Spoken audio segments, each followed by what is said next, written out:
بسم اللہ الرحمن الرحیم۔ السلام علیکم۔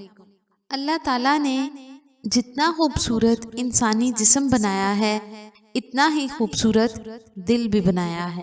یہ روحانی طور پر بھی صاف اور شفاف ہے۔ جس طرح نقصان دہ چیزوں سے جسم متاثر ہوتا ہے اور مرض اور تکلیف سے دوچار ہوتا ہے، اسی طرح روحانی طور پر متاثر ہو کر جب دل سخت، ٹیڑھا، اندھا، بیمار، مہر شدہ، پردہ پڑا ہوا، تالا لگا ہوا اور مردہ ہو جاتا ہے تو پھر اس کا شمار غافل میں ہوتا ہے، یعنی اب وہ حق سے اور فائدہ مند چیزوں سے غافل ہو جاتا ہے۔ اس کے بعد دل نہ جسم کو حقیقی فائدہ پہنچا سکتا ہے اور نہ ہی انسان کبھی حقیقت کا ادراک کر سکتا ہے۔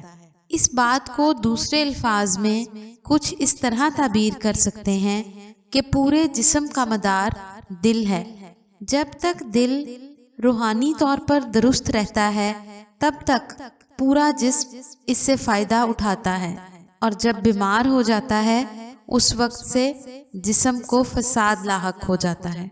اس سے متعلق فرمان رسول صلی اللہ علیہ وآلہ وسلم ہے، سن لو، بدن میں ایک گوشت کا ٹکڑا ہے، جب وہ درست ہوگا تو سارا بدن درست ہوگا، اور جب وہ بگڑا تو سارا بدن بگڑ جاتا ہے۔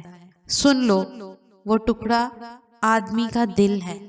یہاں دل سے متعلق ایک بات اور جان لیتے ہیں کہ پورے جسم میں دل اس قدر اہم کیوں ہے، اللہ نے کس مقصد کے تحت دل بنایا ہے۔ چنانچہ اس بارے میں جہنمیوں کی صفت کا تذکرہ کرتے ہوئے اللہ پاک فرماتا ہے، اور ہم نے ایسے بہت سے جن اور انسان دوزخ کے لیے پیدا کیے ہیں جن کے دل ایسے ہیں جن سے نہیں سمجھتے، اور جن کی آنکھیں ایسی ہیں جن سے نہیں دیکھتے، اور جن کے کان ایسے ہیں جن سے نہیں سنتے۔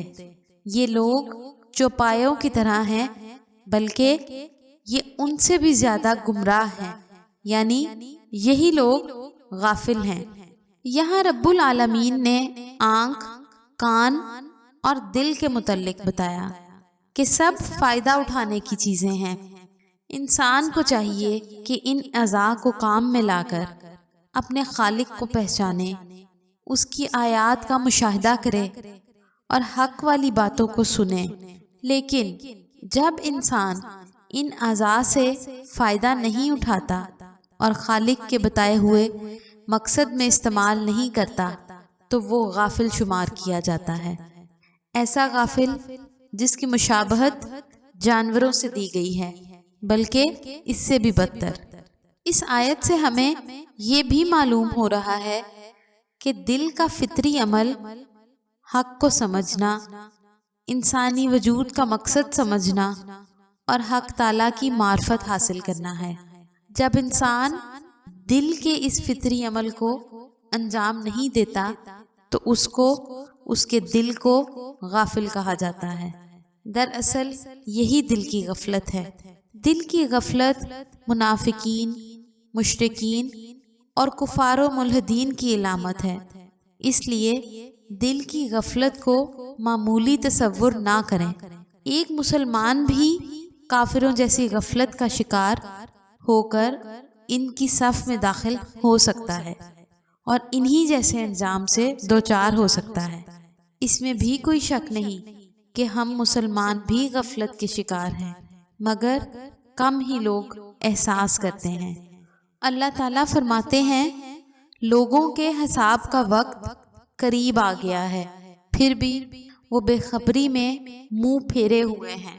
اس آیت کی روشنی میں مسلمانوں کا جائزہ لیں کہ کتنے لوگ دین پر صحیح سے عمل کر رہے ہیں، مقصد حیات اور دین کے تقاضے پورا کر رہے ہیں، اور آخرت کی فکر کر کے اس کی تیاری میں لگے ہیں۔ جواب ہوگا بہت تھوڑے۔ ہم نے دل کی غفلت کا یہ مرض کیسے پال لیا؟ کیا یہ اچانک جسم کو لگ گیا؟ نہیں، ہم نے اس کے لیے بہت محنت کی ہے۔ جس طرح ایک بچے پر بامشقت محنت کر کے مختلف مراحل سے گزار کر کھانا پینا، چلنا پھرنا، سونا جاگنا، بولنا چالنا اور لکھنا پڑھنا سکھاتے ہیں، اسی طرح دل کو مسلسل گندی غذا فراہم کرنے کی وجہ سے دل غفلت کا شکار ہو جاتا ہے۔ ہم فرائض چھوڑتے ہیں، شاعر اسلام سے روگردانی کرتے ہیں، کفر و نفاق اور نافرمانی اور گناہ کے کام کرتے ہیں، تو ان کاموں سے دل پہ غفلت کا پردہ پڑ جاتا ہے۔ اللہ تعالیٰ فرماتا ہے یوں نہیں بلکہ ان کے دلوں پر ان کے اعمال کی وجہ سے زنگ چڑھ گیا ہے۔ یہاں جو زنگ کا ذکر ہے، اس کا مطلب گناہوں کی وہ سیاہی ہے جو مسلسل معیشت کرنے سے دل پر چھا جاتی ہے اور دل کو کالا کلوٹا کر دیتی ہے۔ حضرت ابو ہریرہ رضی اللہ تعالیٰ عنہ سے روایت ہے کہ رسول اللہ صلی اللہ علیہ وآلہ وسلم نے فرمایا، بندہ جب کوئی گناہ کرتا ہے تو اس کے دل میں ایک سیاہ نقطہ پڑ جاتا ہے، پھر جب وہ گناہ کو چھوڑ دیتا ہے اور استغفار اور توبہ کرتا ہے تو اس کے دل کی صفائی ہو جاتی ہے، سیاہ دھبا مٹ جاتا ہے، اور اگر وہ گناہ دوبارہ کرتا ہے تو سیاہ نقطہ مزید پھیل جاتا ہے یہاں تک کہ وہ پورے دل پر چھا جاتا ہے، اور یہی وہ ران ہے جس کا ذکر اللہ نے اس آیت یوں نہیں بلکہ ان کے دلوں پر ان کے اعمال کی وجہ سے زنگ چڑھ گیا ہے میں کیا ہے۔ جس طرح دل کی غفلت جسم کے لیے انتہائی سنگین مرض ہے، اسی طرح اس غفلت کا انجام بھی بہت بھیانک ہے۔